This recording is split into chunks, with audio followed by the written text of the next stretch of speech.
कहानी है एक पिता और उनकी बेटी के अटूट प्रेम की। बेटी जो अब दुनिया में नहीं है, पर पिता ने उसकी याद में अपने गांव की काया ही पलट दी। अपने गांव की ही बेटियों के साथ मिलकर 3.5 लाख से ज़्यादा पेड़ लगाकर गांव को हरा भरा और खूबसूरत बना लिया। आज समूचे गांव में श्याम सुंदर जी की बेटी किरण की रूह बसती है। आज ये गांव अपने अनूठे कार्यों की वजह से पद्मश्री और टीवी के जाने माने शो कौन बनेगा करोड़पति तक पहुंच गया है। अब इस गांव की बेटियां पेड़ों को भाई मानती हैं, उन्हें राखी बांधती हैं और उनकी सुरक्षा भी करती हैं। देखिए पीपलांत्री की पहचान बनी इन बेटियों की कहानी RBS मोइन स्टोरीज पर। राजस्थान के राजसमंद जिले के पीपलांत्री गांव के पूर्व सरपंच रहे श्याम सुंदर पालीवाल की बेटी किरण का असामयिक निधन हो गया। उन्हें इस घटना से बहुत धक्का लगा और वे गहरी निराशा में डूब गए। हर पिता की तरह उन्हें भी अपनी बेटी किरण से बहुत लगाव था। उठावने के दिन जब पूरा गांव उन्हें सांत्वना देने पहुंचा, तो गांव की चारागाह भूमि पर किरण की स्मृति को चिरस्थायी बनाए रखने के लिए गांव वालों ने श्याम सुंदर जी को अपने साथ लेकर वृक्षारोपण की शुरुआत की।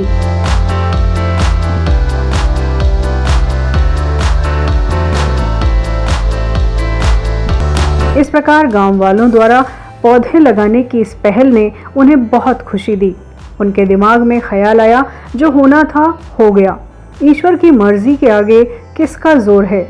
यदि किरण को सदा के लिए हमारे और गांव वालों के दिलों में जिंदा रखना है, तो कुछ ऐसा किया जाना चाहिए जिससे गांव की प्रत्येक बेटी का भविष्य उज्जवल और बेहतर बन सके। इसी सोच को ध्यान में रखते हुए किरण निधि योजना की शुरुआत हुई। योजना आचार्य महाश्रमण एवं गांधीवादी विचारक अन्ना हजारे ने की थी।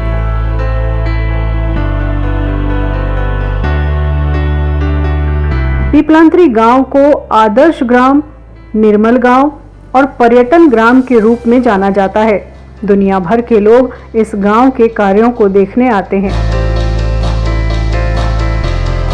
नवजात कन्या के माता पिता यदि बच्ची के जन्म पर पौधारोपण करके 18 वर्ष तक पालन पोषण कर लें, तो कन्या के विवाह के लिए पर्याप्त अर्थव्यवस्था जुटाई जा सकती है। ग्राम पंचायत की सांख्यिकी को समझते हुए पालीवाल ने पाया कि वर्ष में औसतन 120 प्रसूति होती हैं, जिनमें आधी अर्थात 60 बच्चियां मान लें। गांव में बच्ची पैदा होने पर कन्या के माता पिता से 10,000 रुपए के अलावा दानदाताओं भामाशाहों से अनुरोध करके कन्या के नाम कुल 31,000 रुपए की FD करवाई जाती है। ग्राम पंचायत इसका पूरा लेखा जोखा रखती है। योजना की सफलता से ग्रामवासी अभिभूत हैं। गांव में किसी भी प्रसूता को अपने गर्भस्थ शिशु के भविष्य को लेकर चिंता करने की कोई जरूरत नहीं।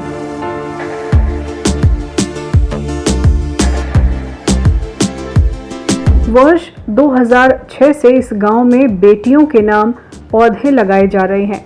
अब तक 1 लाख से भी ज्यादा पौधे पेड़ बन चुके हैं। इतना ही नहीं, विभिन्न योजनाओं में अब तक 4 लाख से ज्यादा पेड़ लगाए जा चुके हैं। ये सारे पेड़ इन बेटियों के भाई हैं, जिन्हें वे हर साल रक्षाबंधन और अन्य उत्सवों पर राखी और रक्षा सूत्र बांधती हैं। कन्या जन्म की खुशी में माँ बाप, दादा दादी, नाना नानी एवं रिश्तेदारों द्वारा 111 पौधे रोपे जाते हैं। इन पौधों की सुरक्षा का ध्यान ग्राम पंचायत रखती है, ताकि किसी भी कन्या के परिजनों की मेहनत बेकार न जाए। महिला स्वयं सहायता समूह, बुजुर्ग माताएं, बुआ, दादी वगैरह समय समय पर इन पौधों की निराई गुड़ाई करती हैं। बड़ी होती बालिकाओं को ये बोध कराया जाता है कि ये पौधे उसी के हम उम्र हैं। गांव में जन्म लेने वाली बच्ची जिसके माता पिता निर्धन हो या अपनी बच्ची का पालन पोषण करने में असक्षम हो, उन बच्चियों को चयनित कर उनके माता पिता से 10,000 रुपए और दानदाताओं से 21,000 रुपए यानी कुल 31,000 रुपयों को 18 से 20 सालों के लिए बैंक में एफडी करवा दिया जाता है। एफडी के बदले बच्ची के माता पिता से 10 रुपए के स्टाम्प पेपर पर एक शपथ पत्र लिया जाता है, जिनमें कुछ शर्तें होती हैं।